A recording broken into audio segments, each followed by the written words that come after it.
Hindi ako pababayaan. Totoo? Okay. Halimbawa lang. Nasa kamay niyo. Halimbawa lang. Sa inyong pagdaraanan, kagaya kagabi, wala akong madaanan kasi nakalatag mga banig eh. Parang sardinas ang kanilang pagkakahiga. Halimbawa wala kayong madaanan, anong gagawin nyo o dili kaya anong unang sasabihin nyo? Ha? Pagkatapos, anong susunod? Hindi, natutulog kayo eh. Sabi ko, yung di kayo madaanan. Pag dumating kasi ganong punto sa buhay, ang sasabihin nyo, okay, si El Shaddai ay tapat. Hindi ako pababayaan. Naunawan nyo?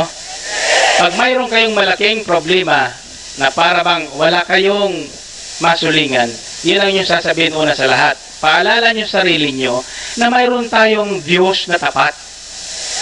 Na mayroon tayong Diyos na hindi nagkukulang. Alam nyo ho, ang umipon lang ng 1,000,000 tao, himala na.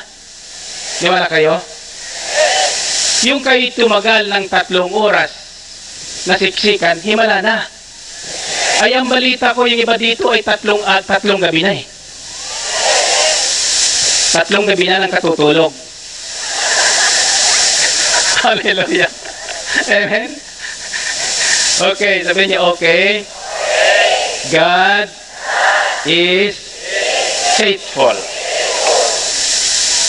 Totoo? Gusto niyong kwentuhan ko kayo? Hindi ko alam kung ano aking sasabihin. Bahala na po ang Panginoon sapagkat siya naman ay isang Panginoong tapat. Di tayo pabayaan. Subalit tandaan niyo po, bawat mo tatanggapin niyo ang ibig sabihin noon. Niwala kayo?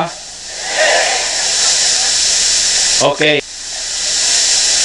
Lahat na may makaramdaman, may sakit na naparito, kung hindi ho kayo magrereklamo, tiyak yun. Pag-uwi nyo, magagaling na kayo.